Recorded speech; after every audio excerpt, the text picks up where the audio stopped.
খুনি পৌঁছে গেছে।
সুপর্ণা দেবী, আপনি চান তো আমরা খুনিকে যাতে ধরি, যে নিশিকে খুন করেছে?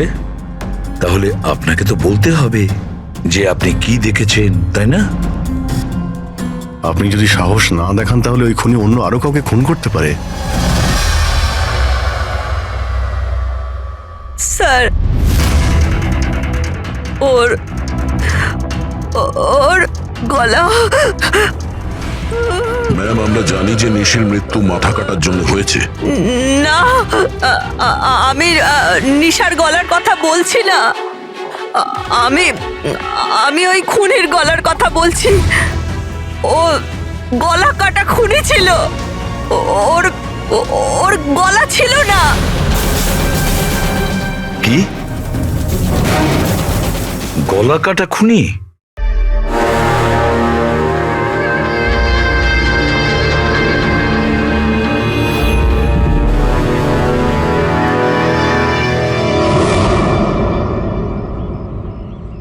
ওই হবে, ওই ফিরে এসেছে। আপনি কার কথা বলছেন সুপর্ণা দেবী? কে ফিরে এসেছে? অজিত।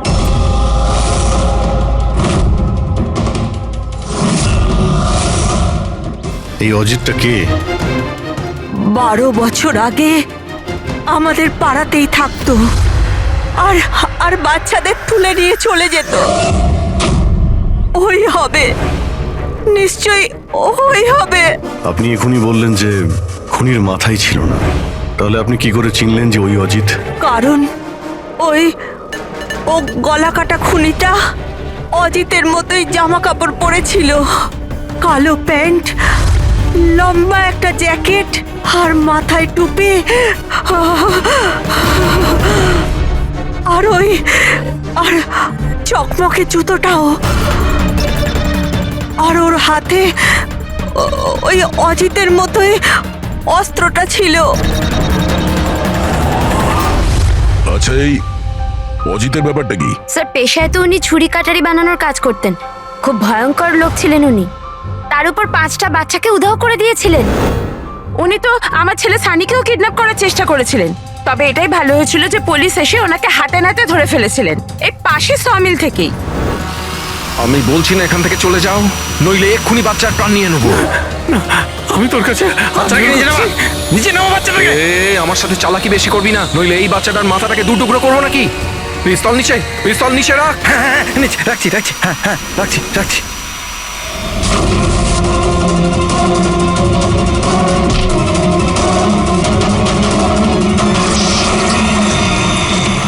স্যার আমার তো কিছু মনেও নেই যে ছোটবেলায় আমার সাথে এরকম কিছু হয়েছিল। তো দিদা তুমি এটা বলছো যে 12 বছর আগে যে লোকটা মরে গিয়েছিল ওই গলা কাটা লোকটা ফিরে এসেছে? যা তা।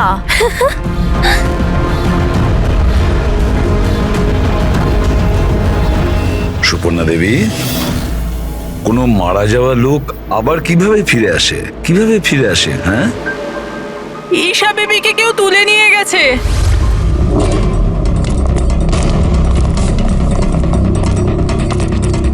কি হয়েছে? ঈশা বেবিকে কেউ তুলে নিয়ে গেছে। হোয়াট? তুলে নিয়ে গেছে? কে তুলে নিয়ে গেছে? মাথা কাটা লোকটা। গলা কাটা লোক? কোথায়? কোথায় দেখেছো তুমি? নিশি ম্যামের বাড়িতেই। দা, অভিজিৎ, গিয়ে দেখো তো।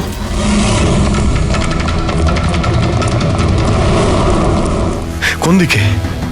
আপনারা এখানেই দাঁড়ান।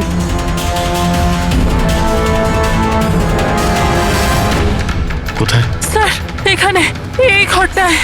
চলুন দেখান।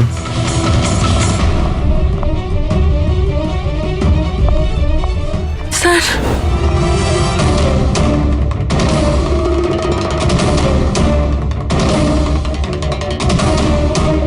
আচ্ছা, আপনি ছাড়া এখানে আর কে ছিল? স্যার কেউ ছিল না।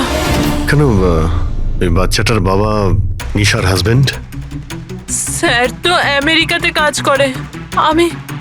আমি ফোনে ওনাকেই ম্যামের খবর দিচ্ছিলাম, তো হঠাৎ করে আমি এই ঘরটা থেকে আওয়াজ পেলাম, আর আমি এখানে এসে দেখলাম যে একটা গলা কাটা লোক নিশা বেবিকে সাথে করে নিয়ে যাচ্ছিল।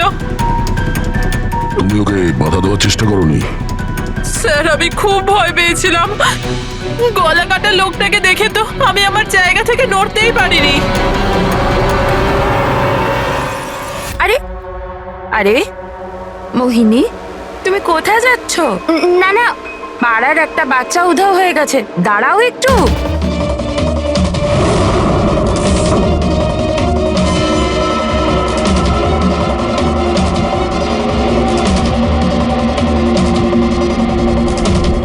ঈশাকে খুঁজে বার করবো আমরা, হ্যাঁ?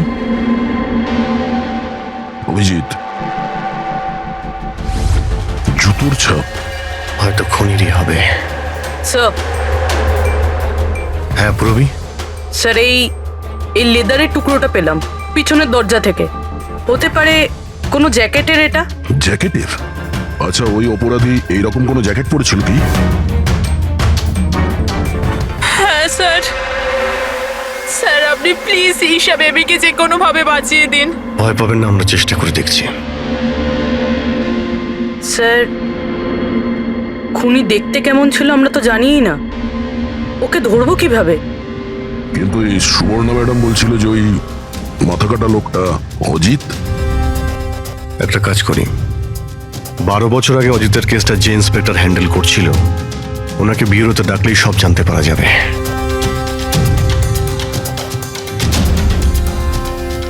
দেখুন, আপনারা সবাই খুব প্রয়োজন না হলে বাড়ি থেকে বেরোবেন না।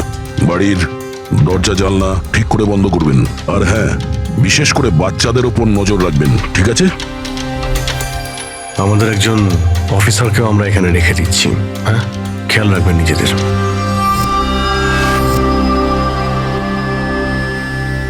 আচ্ছা, এটা কি দাদাগিরি হচ্ছে সিআইডির? বাড়িতে থাকবে, একটা মার্ডার কি হয়ে গেছে, আমরা কারফিউ লাগে বাড়িতে বসে থাকবো? কোনো দরকার নেই বাড়িতে বসে থাকার। আজকে আমার বার্থডে, আজকে আমরা পার্টি করব। হ্যাঁ, দেখো বাবা, সিআইডি যেটা বলে গেছে আমাদের ভালোর জন্য বলে গেছে, আমাদের ওদের কথা শোনা দরকার। তো আপনি শুনুন না, আমাদেরকে শেখাবেন না কি করতে হবে। না ম্যাক, আমার মনে হয় কমল আঙ্কেল না একদম ঠিক বলছে, আমাদের ওনার কথা মানা উচিত। আরে কমলা আঙ্কেলের চামচা কি ঠিক বলছিল যে মৃত অজিত ফিরে এসেছে আর আমরা তার জন্য বাড়িতে বসে থাকবো? কিন্তু শোন, তুই বার্থডে পার্টিতে যেতে চাস তো তুই না তোর মাথা বেশি চালাস না, যেরকম আমরা বলছি সেরকম চুপচাপ করতে থাক। কিন্তু মা বাবা, আরে ওদের কি আছে, ওদেরকে তো আমরা রাজি করিয়ে নেবো। হ্যাঁ,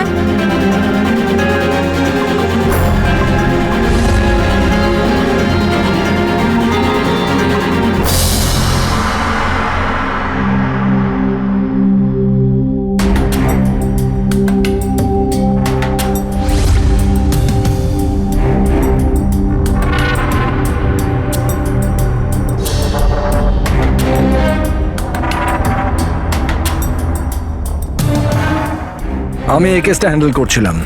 12 বছর আগে আমি ওকে ধরেছিলাম, কিন্তু আফসোস ওকে জেল অব্দি নিয়ে যেতে পারিনি। সব মিলে একটা ঘটনা ঘটলো আর সেখানে মারা গেছিল। আপনি কি শিওর যে অজিত মারাই গিয়েছিল? স্যার, মাথাটা ধরের থেকে আলাদা হয়ে গেছিল। আমিও শেষকৃত্যতেও গেছিলাম। তাহলে এখন এই অপরাধটা কে করছে? অজিতের কোনো কাছের লোক যে 12 বছর বাদে বদলা নিতে চায়? যদি বদলায় নেবার থাকতো তাহলে 12 বছর অপেক্ষা কেন করলো? আর কেই বা বদলা নেবে? ওর তো কেউ আগে পেছনে ছিলও না। ওর বাড়ির ব্যাপারটা কিছু বলতে পারবেন? স্যার, সরকার ওর বাড়িটা সিল করে দিয়েছিল। আচ্ছা, এই মাথা কাটা খুনি কে হতে পারে? স্যার, হতে পারে ওটা ওর ভূত। ভূত? আরে স্যার, আমি তো মজা করছিলাম। Thank you very much officer. আমাদের দরকার পড়লে তোমাকে আবার ডেকে নেব। Any time sir. Thank you. Yeah, sir, একজন না দুজন লোক দেখেছে এই মাথা কাটা লোকটাকে। স্যার, একটা কথা আপনি নোটিস করেছেন? ওই অজিত কিন্তু শুধু বাচ্চাদেরই খুন করত, কিন্তু এই খুনি নিশিকে খুন করেছে। আর তারপরে ওর মেয়েকেও কিডন্যাপ করেছে। এক্স্যাক্টলি। আর এমন কি দরকার ছিল মেয়েটাকে মেরে ফেলার? কিডন্যাপিং এর সময় বেচারি মেয়েটি বাড়িতেই ছিল না। হ্যাঁ স্যার, কিডন্যাপের সময় ওই আয়া মায়া ছিল ঘরে। আর কারোর যদি খুন হওয়ার কথাই ছিল এই কিডন্যাপের জন্য, তাহলে নিশির নয় মায়ার খুন হওয়ার কথা ছিল। মেয়েটি নিশ্চয়ই কোনো বিশেষ কারণে খুন হয়েছে। পুরবী, নিশার স্বামী কবে আসছে? স্যার, কালকে সকালে। কাল সকালে? একটা কাজ করো পুরবী, তুমি ফেডরিক আর পঙ্কজকে নিয়ে ওই কলোনিতে যাও, আর ওখানে যারা রয়েছে তাদের উপর নজর রাখো, বিশেষ করে বাচ্চাদের উপর। আমরা থাকতে কোনো বাচ্চাদের ক্ষতি হতে দেব না। হ্যাঁ সারিকা, বলো। স্যার, ওই মেয়েটার গলায় যে রক্ত পাওয়া গিয়েছিল না, তাতে আমি কিছু মেটালিক পার্টিকেলস পেয়েছি, কিছু ধাতুর কণা পাওয়া গেছে। আরে, এটা কোনো প্রমাণ হলো নাকি? যে অস্ত্র দিয়ে মেনেছে তার তো কণা থাকবেই। আরে না না, এই কণাগুলো একটু অন্যরকম, এই জন্য আমার এগুলোর কার্বন ডেটিং করতে হবে। Carbon dating? কিন্তু কেন কার্বন ডেটিং কেন? ব্যাস একবার রেজাল্টটা আসুক, সব পরিষ্কার হয়ে যাবে। কিন্তু স্যার, আমার মনে হয় এই মাথা কাটা খুনি আসলে অজিতই হবে।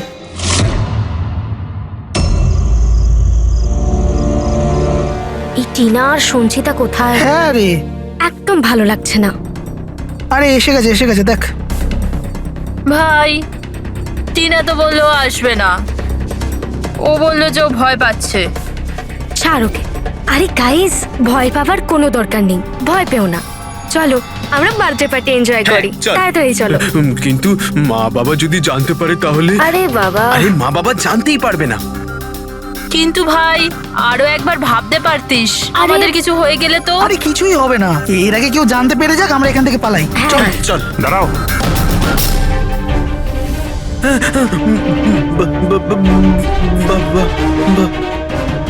আরে কি হচ্ছে এখানে? কোথায় যাচ্ছ তোমরা? ব্যাগ, গাড়ি, এত রাতে কোথায় যাচ্ছ তোমরা? আঙ্কেল, ওই বলেছিলাম না বার্থডে পার্টি সেলিব্রেশন করতে যাব। হ্যাঁ আঙ্কেল, আমার বার্থডে, আমরা তো খুব এনজয় করব। বোকার মতো কথা বলো না। সিআইডিরা বাইরে যেতে বারণ করেছে তো। আরে যেতে দাও না, কেন বকছো? এমনিতেও আমাদের সানি তো বাইরে কোথাওই যায় না, একটু যাক না, ভালো লাগবে। যা খুশি করো, কিন্তু কারোর যদি কিছু হয়ে যায় না, তার দায় কিন্তু আমার না। আরে আঙ্কেল, কিচ্ছু হবে না, আমরা বাচ্চা নাকি, চিল। আরে কি দরকার যাওয়ার? দেখছিস তো কি অবস্থা চারদিকে। ওই গলাকাটা লোকটা এখানেই ঘুরছে। কিচ্ছু হবে না, শুধু আমাদের যেতে দাও। আর এমনি তো আমরা কি বাচ্চা নাকি? আরে যেতে দাও না, বাচ্চারা যেতে আরে চাইছে। আপনিও না।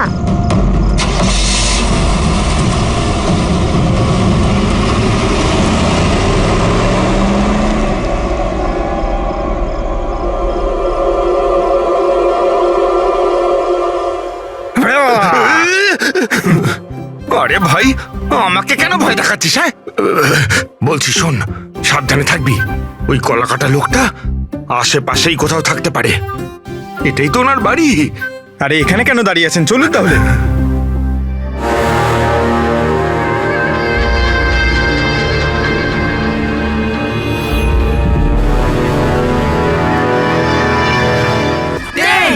Nine, 8, 7, 6, 5, 4, 4, 3, 2, 1.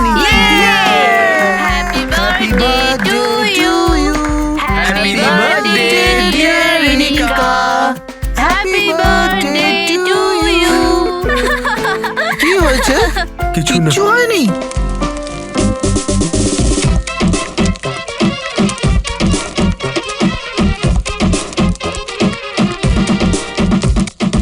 আরে তোর দ্বারা হবে না, চল যা ভেতরে গিয়ে নাচ, চল যা যা। বোকা কোথাকার। আমরা বারণ করা সত্ত্বেও আপনারা ছেলে মেয়েদের বাইরে যেতে দিলেন, হ্যাঁ?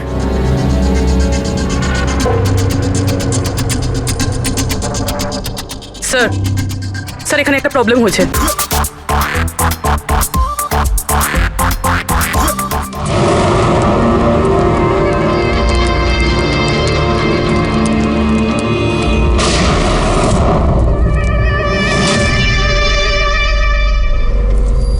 গুলি চলার আওয়াজ ছিল তো, কিছু গন্ডগোল মনে হচ্ছে। হ্যাঁ ম্যাক, আমিও একটা আওয়াজ শুনলাম খুব জোরে।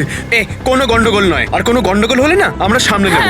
এক কাজ করো, তোমরা দুজন ওখানে গিয়ে দেখো, আর তুমি এদিকে, আর আমরা পিছনে যাচ্ছি। আর আমি তুই না এই মাটিতে গর্ত কর আর তার ভেতরে লুকিয়ে পড়।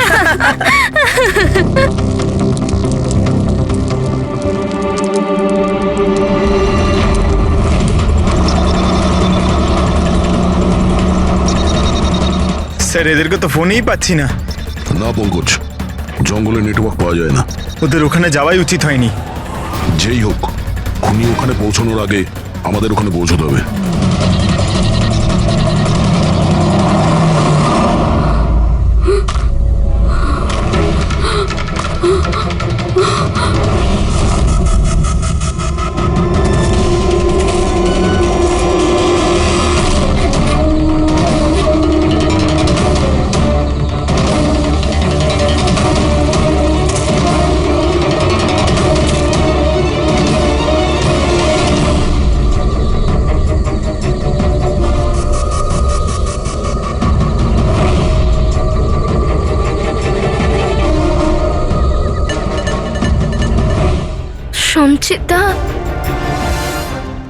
সঞ্চিতা, ম্যাক, তোমরা সবাই কোথায়?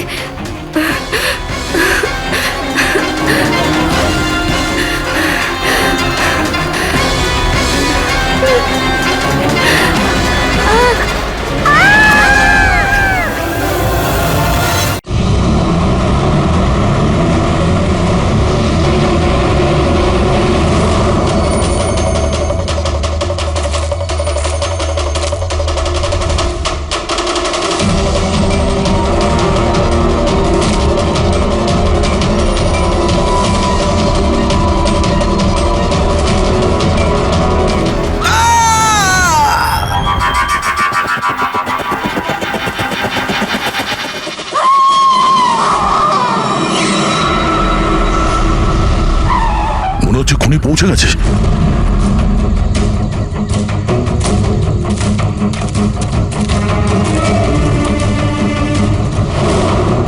আওয়াজ এখান থেকে এসছে, নিচে গিয়ে দেখি।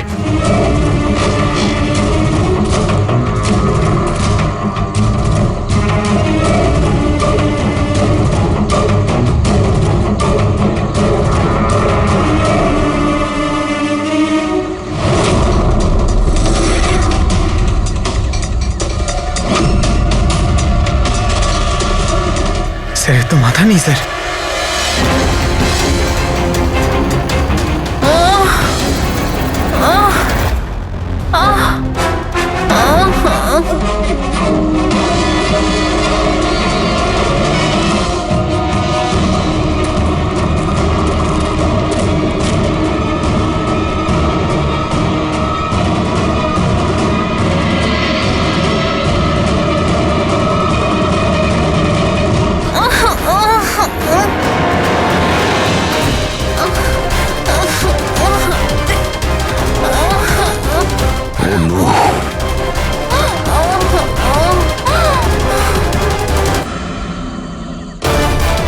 বেঁচে আছে, সঙ্গীতা! নিঃশ্বাস চলছে। সঙ্গীতা!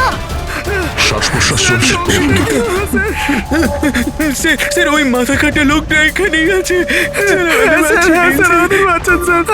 তোমাদেরকে বলা হয়েছিল না বাড়ির থেকে বাইরে বেরোবে না? হ্যাঁ, দেখেছো তার ফল। চলো তাড়াতাড়ি, একে হসপিটাল নিয়ে যেতে হবে। দুটো প্রাণ গেছে, দুটো প্রাণ। আর এই কেসে যেন আর কারোর ক্ষতি না হয়, এটা আমাদের দায়িত্ব। সঙ্গীতা যদি বেঁচেও যায়, জানি না ও কথা বলার পজিশনে আদৌ থাকবে নাকি না। স্যার জানেন ওই বাচ্চাটা এখন কি অবস্থায় রয়েছে? ও যদি খুঁজে না বের করতে পারি তো। একটা কথা স্যার, এসব যেই করছে তার মাথা তো কাটা হতে পারে না স্যার। জঙ্গলের প্রত্যেকটা কোণাও চেনে, আর ওর এটাও জানা ছিল যে বার্থডে পার্টি কোথায় হচ্ছে। স্যার মনে হয় ওই কলোনিতে থাকে এমন কেউ। হ্যাঁ পুরবী, কলোনিতে যারা আছে তাদের ব্যাকগ্রাউন্ড চেক করেছিলাম না? হ্যাঁ স্যার, এদের দুজনকে সন্দেহ হয় স্যার, মোহিনী আর অভয়। শুধু মোহিনী আর অভয়কেই কেন সন্দেহ করছি? হ্যাঁ স্যার, এই অভয় সানির বাবা। 2 বছর আগে ওকে গ্রেফতার করা হয়েছিল অবৈধ অস্ত্র বাড়িতে রাখার জন্য। আর ভায়োলেন্সের কিছু কেসও ওর বিরুদ্ধে লেখা আছে স্যার। তার 2 চাকরকে এত বাজেভাবে একবার মেরেছিল যে ওদেরকে হসপিটালে নিয়ে যেতে হয়েছিল। এফআইআর এর কপি আছে স্যার আমাদের কাছে। এই মোহিনী হলো কমলের স্ত্রী, আর ও আসলে নিশির কাজিন স্যার, কাকার মেয়ে। গত বছর নিশির সঙ্গে একটা কোর্ট কেসে একটা বাংলো হেরে গিয়েছিল, আর ওই বাংলোটার দাম ছিল 10 কোটি। তারপর ও নিশিকে প্রাণে মারার হুমকিও দিয়েছিল। প্রতিবেশীদের উপরেও বিরক্ত, কারণ ওরা সবাই কোর্ট কেসে ওর হয়ে সাক্ষী দেয়নি। একটা কাজ করি আমরা, অভয়, মোহিনী, নীরা, কমল সবাইকে ডাকো বিউরোতে। খুব ভালো করে জিজ্ঞাসাবাদ করতে হবে। আর হ্যাঁ, নিশার স্বামী প্রতীক, ওকেও ডেকে নাও। আমার তো বিশ্বাসই হচ্ছে না যে আমার নিশা আমাকে ছেড়ে চলে গেছে। আচ্ছা প্রতীক, নিশাকে কে মারতে পারে? মানে আমি বলতে চাইছি, তুমি কি কাউকে সন্দেহ করো? স্যার, নিশাকে তো অনেকেই অপছন্দ করত, বিশেষ করে কলোনির বাচ্চারা। ঘৃণা করতো? কিন্তু কেন? নিশা একটু রাগী স্বভাবের ছিল। ও সবার ওপরেই নিজের অধিকার ফলাতে চাইতো। স্যার, যেমন করে হোক আমার বাচ্চা ঈশাকে খুঁজে দিন স্যার। আমি আমার ওয়াইফকে হারিয়েছি, ঈশাকে হারাতে চাই না স্যার। আপনার ইশারা ভালোভাবেই বুঝতে পারছি আমি, কিন্তু আমার আগে আপনার মোহিনী আর কমলের উপর সন্দেহ করা উচিত ছিল। আরে মোহিনী কতবার নিশিকে প্রাণে মারার হুমকি দিয়েছে, আর কমল কমল কমল তো এই ধরনের টিভি সিরিয়ালই দেখে, যাতে শুধু খুন খারাপি আর জুলুমের ঘটনা থাকে। হ্যাঁ হ্যাঁ, আমি টিভি সিরিয়াল মানে ক্রাইমের টিভি সিরিয়াল দেখি, কিন্তু এটার মানে এটা তো নয় যে আমি ব্যক্তিগত জীবনেও খুন করতে বেরিয়ে পড়ব। আপনার লাস্ট এপিসোড আমরা দেখেছি, খুব ভালো টিআরপি ছিল ওটা। Thank you thank you. এরকম লোকের একটা কাহিনী যে নাকি বাচ্চাদের কিডন্যাপ করতো। আগে আগে। আচ্ছা, অজিতের সঙ্গে তোমার কোনো বন্ধুত্ব ছিল না? দেখুন, আপনারা এমনি এমনি আমার উপর সন্দেহ করছেন। যে সময় বাচ্চারা জঙ্গলে বার্থডে পার্টি করছিল, আমি তো আমার বাড়িতেই ছিলাম। আচ্ছা মোহিনী দেবী, আপনি তো এটা বলেননি যে নিশি আপনার খুড়তুতো বোন? হ্যাঁ, আর আপনি ওকে কয়েকবার প্রাণে মেরে ফেলার হুমকিও দিয়েছিলেন, কেন? হ্যাঁ হ্যাঁ স্যার, ও আমার বোন ছিল। কিন্তু আপনি আমার মাথা আর শরীর দেখতে পাচ্ছেন তো, খুনির তো মাথাই ছিল না, তো আমি কি করে খুনি হতে পারি?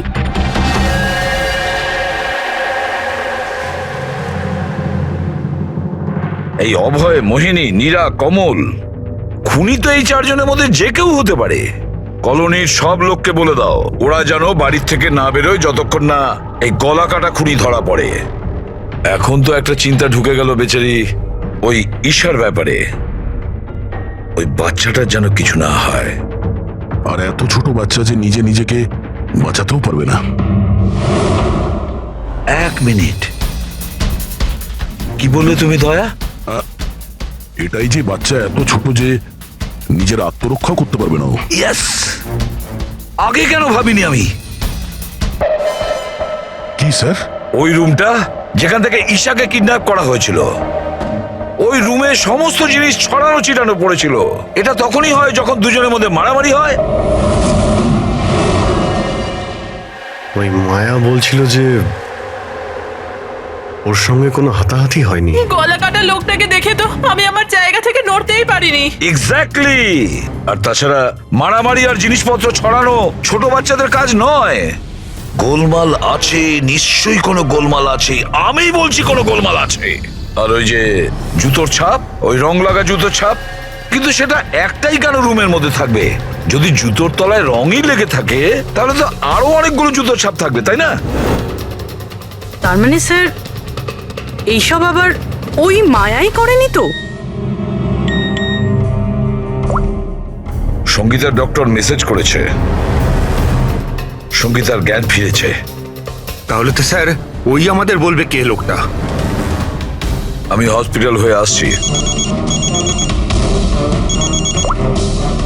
হ্যাঁ সারিকা, কি?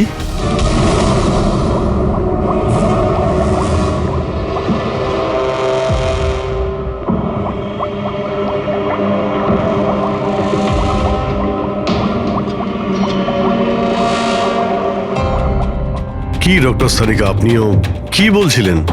এই সব খুন অজিত করছিল? যে যে মারা গেছে সে খুন করবে কি করে? এই কথাগুলো আমি বলছি না, নিশা আর বাদবাকিদের গলায় যে রক্ত পাওয়া গেছে না, সেই রক্তগুলোই এটা বলছে। আর ওর রক্তে যে মেটাল পার্টিকলস পাওয়া গেছে তার কার্বন ডেটিং করার কথা ছিল। হ্যাঁ করেছি তো আমি সেটা। আর তোমরা জানো কি রেজাল্ট এসেছে? এসো দেখাচ্ছি। এখন তোমরা জানোই যে আমরা কার্বন ডেটিং এর ব্যবহার তখনই করি যখন কোনো জিনিসের এক্স্যাক্ট বয়স জানার হয়। হ্যাঁ, আর নিশার খুন যে অস্ত্র দিয়ে করা হয়েছে সেটা কমপক্ষে 10 থেকে 12 বছরের পুরনো। কি এত পুরনো? হ্যাঁ, তাই তো আমরা রক্তের মধ্যে আয়রন আর রাস্টের পার্টিকেলস পেয়েছি। আর সব থেকে আশ্চর্যের ব্যাপার হলো এটাই যে দ্বিতীয় যে রক্তটা পাওয়া গেছে না নিশার গলা থেকে, ওটা একটা মানুষের নয়, 12 জন আলাদা আলাদা মানুষের। 12 জন আলাদা আলাদা লোকের রক্ত? এই যে 12 জনের আলাদা আলাদা স্যাম্পল আর 12টা আলাদা আলাদা ডিএনএ। তার মানে খুনি খুন করার পরে এত বছর ধরে অস্ত্র পরিষ্কারই করেনি? মাথা কাটা নয়, মাথা খারাপ খুনিয়ে। কিন্তু এটা বুঝতে পারলাম না যে তুমি অজিতের নাম কেন নিলে? কারণ নিশার রুমে যে জুতোর দাগ পাওয়া গেছে ওটাতে এমন কিছু মাইক্রোবস পাওয়া গেছে যেটা এমন কোনো জায়গা থেকে এসেছে যেটা বছরের পর বছর বন্ধ। আর যে জ্যাকেটের পিসটা আমরা পেয়েছি সেটা বছরের পর বছর রোদ পায়নি। তাহলে এরকম জায়গা কোথায় হতে পারে যেটা অনেক বছর বন্ধ? অজিতের বাড়ি।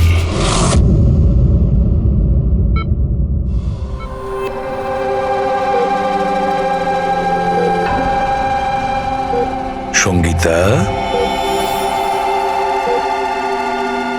কেমন আছো মা?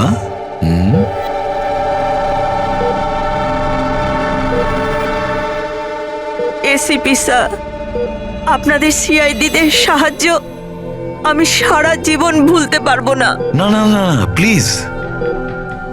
আমার এই মেয়ে ছাড়া আমার আর জীবনে কেউ নেই। সুপর্ণা দেবী, দেখুন, সঙ্গীতার ভোকাল কর্ড খারাপ হয়ে গেছে, ও বেচারি কথা বলতে পারবে না। কিন্তু এটা শুনে আপনি খুশি হবেন যে সঙ্গীতা আজ এখন পর্যন্ত ও আমাদের সাথে রয়েছে, ও প্রাণে বেঁচে গেছে, তাই না?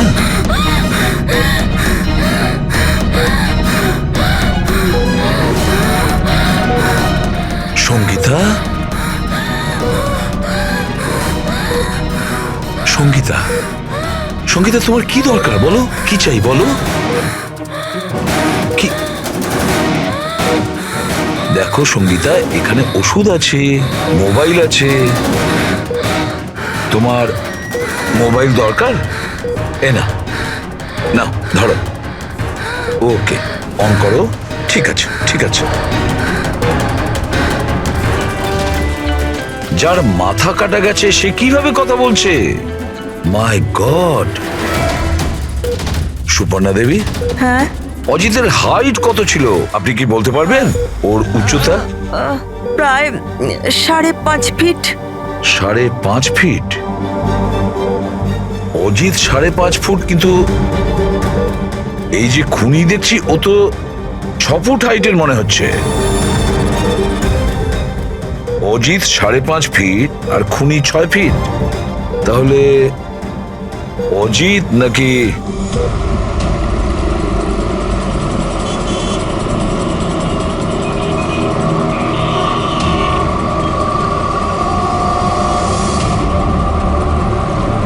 গল্পটা এরকম উল্টে গেল কি করে? এই মোহিনী তো নিশার পেছনে লেগেছিল, তাহলে আজ প্রতীকের সাথে হাত মেলাচ্ছে কেন? এরা দুজন আবার জোট পাকায়নি তো?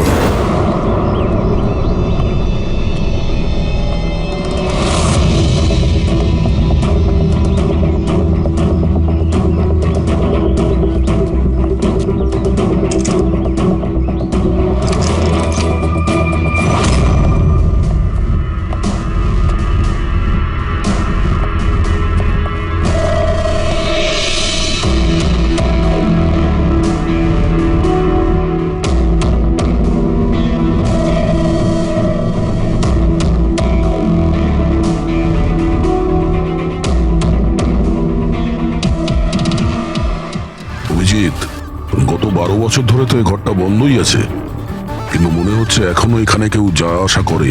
এই দেখো, ধুলো পড়ে আছে কিন্তু হাতের ছাপ স্পষ্ট দেখা যাচ্ছে, আর নিচেও পায়ের ছাপ আছে।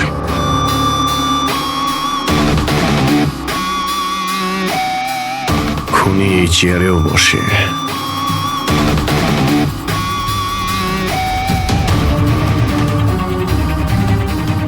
এই জল তো 12 বছরের পুরনো নয়। এই পায়ের চিহ্নগুলো দেখি এটা কত দূর গেছে।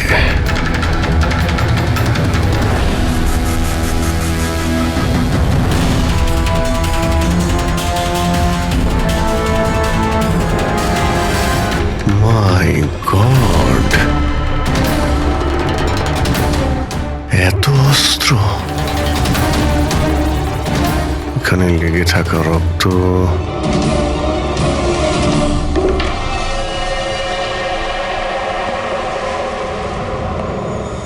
এই রক্তগুলো হয়তো এই সমস্ত নিষ্পাপ শিশুদেরই হবে যাদের জীবন অজিত কেড়ে নিয়েছিল। এত ছোট আদরের বাচ্চাদের কেউ মারবে ভাবতে পারে কি করে? এই অজিত তো পাগল ছিলই, যে ওকে নকল করতে চায় সেও মানসিকভাবে অসুস্থ।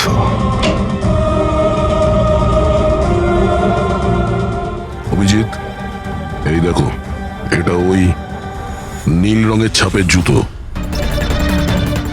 আর এই কোট, এই টুকরোটা আমরা ওখানে নিশির রুমে পেয়েছিলাম, ওটা এখানেই আছে। মানে খুনি অজিতের বাড়িটাকে নিজের আড্ডা করে রেখেছে। কিন্তু এটা জানবো কি করে যে এই খুনিটা কি?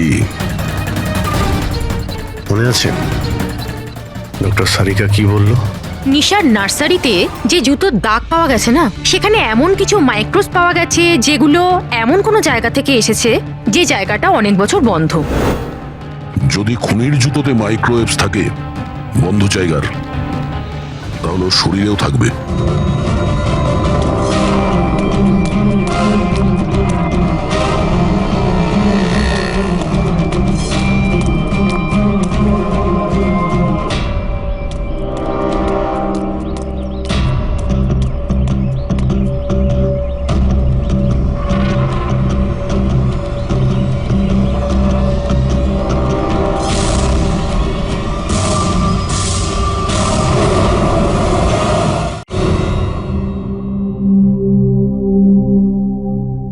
সিআইডিরা আমাদের বারবার এখানে ডেকে বিরক্ত কেন করছে?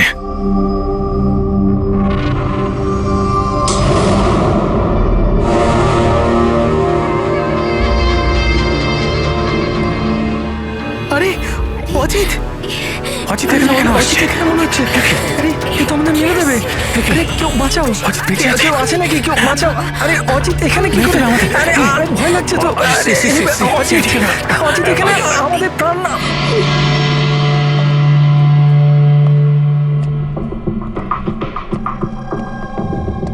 কি ভেবেছিলে তোমরা যে আমরা তোমাদের বিরক্ত করার জন্য ডেকেছি?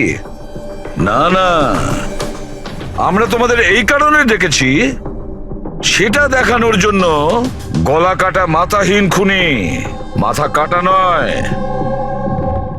ওর মাথাটাই খারাপ। এসবই এই ড্রেসের জন্যই হচ্ছে। এই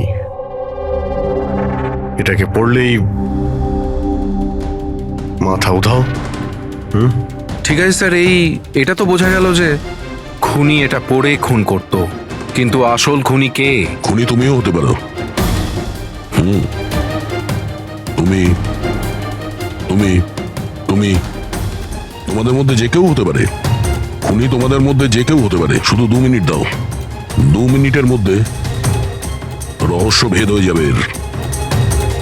এটা তো জানতে পারা গেছে যে ওই অস্ত্রগুলো সেটা অজিতের বাড়ি থেকে খুনি চুরি করেছিল। কিন্তু যখন ওই অস্ত্রগুলো চুরি করতে খুনি অজিতের বাড়িতে যায়, তখন ওই বন্ধ বাড়িটায় ধুলোয় ভর্তি হয়েছিল, যেটাও যাওয়ার পর পরিষ্কার হয়ে যায়। আর ওই রুমে যত ধুলোর কণা ছিল সেই খুনির শরীরে এসে গেছে। আর আমরা তোমাদের সবার টেস্ট করব, সবার। আর যার শরীর থেকে আমরা সেই ধুলো পাবো সেই আমাদের বিচারে খুনি। কিন্তু আমাদের উপর কেন সন্দেহ করা হচ্ছে? কারণ খুনি শুধুমাত্র তোমার উপর আর এই সানির উপর হামলা করেনি। আর মোহিনীকে এই জন্য, কারণ ও নিশিকে মারার হুমকি দিয়েছিল, সেটাও অনেকবার। আর অভয়ের উপরে এই জন্যই যে ও খুব অল্পেতেই রেগে যায়।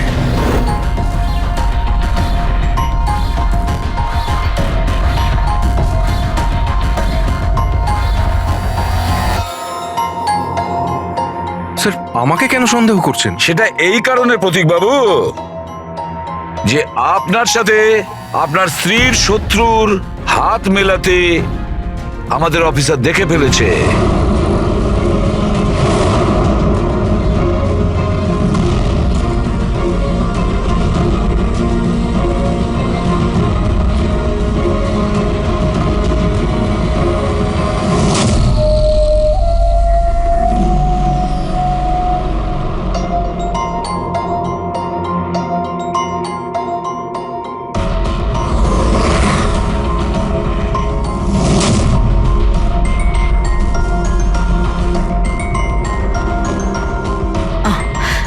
স্যার, এখনই সমস্ত ব্যাপারটা পরিষ্কার হয়ে যাবে।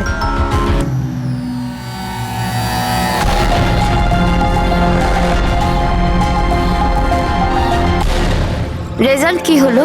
জানা গেল খুনিকে? হ্যাঁ, আমরা জানতে পেরেছি খুনিকে।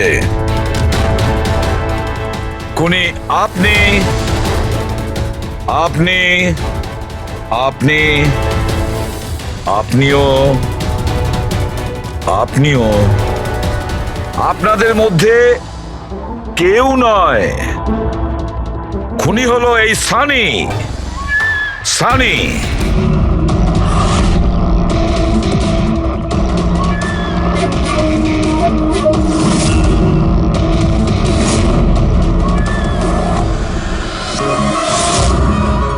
হ্যাঁ, আমি গিয়েছিলাম অজিতের বাড়িতে, সত্যি এটাই। কিউরিসিটি ছিল আমার, ওই কি যেন বলে, ওই প্রশ্ন ছিল আমার জানবার যে ও কি করে ভাবে, কোথায় থাকে, কি করে করে। তো আপনাদের যদি আমাকে ধরবার হয়তো ধরতে পারেন, ওর বাড়িতে যাবার অপরাধে ধরতে পারেন, কিন্তু খুন করবার অপরাধে তো ধরতে পারবেন না। তোমাকে দোষী সাব্যস্ত করার জন্য আমাদের কাছে আরো একটা প্রমাণ রয়েছে। দেখতে চাইবে? হ্যাঁ,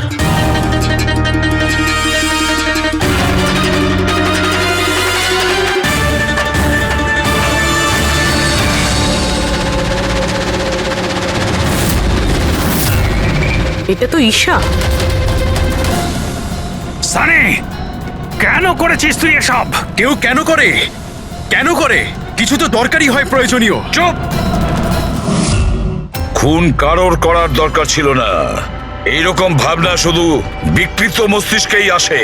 এসিপি স্যার, আপনি সিআইডির অনেক বড় বাহাদুর অফিসার। দেশের বাচ্চা আপনার বাহাদুরির গল্প শোনে, সবাই চেনে আপনাকে। কিন্তু আমার মতো দুর্বলদের এই সমাজ কিভাবে পায়ের নিচে দলে দেয় সেটা বোঝবার আপনার ক্ষমতা নেই। কেন? কি এমন অন্যায় করেছে সমাজ তোমার সাথে? হ্যাঁ, আমাকে ব্যবহার করেছে, আমাকে এমন ভাবে ব্যবহার করেছে জানো আমি একটা ডাস্টবিন। ওই নিশা আমাকে দিয়ে ওর বাড়ির সব কাজ করায়, আর স্যার ভুলেও যদি কোনো ভুল হয়ে যায় তাহলে ঝাঁটা দিয়ে মারতো। বাবা, এত সব রাগ তুমি তোমার নিজের মধ্যে পুষে রেখেছিলে, আমাকে কিছু বলনি কেন? আরে তো কি বলতাম, তুমি তো গিলতে আর আমাকে বেল্ট দিয়ে মারতে। এটা তো খুব ভালো হয়েছে যে সিআইডি আমাকে ধরে ফেলেছে, নয়তো পরবর্তী খুন তোমার করতাম।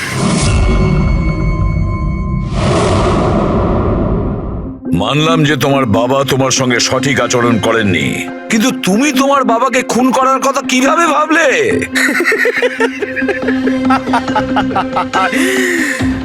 আপনিও তো আপনার ছেলেকে মেরেছিলেন।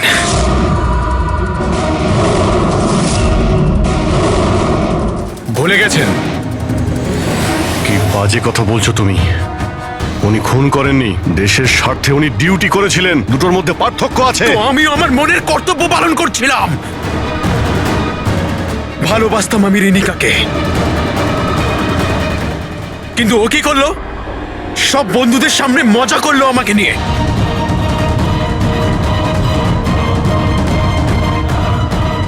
মেরে দিলাম আমি। আমার তো মনে হয় তোমার চিকিৎসার প্রয়োজন।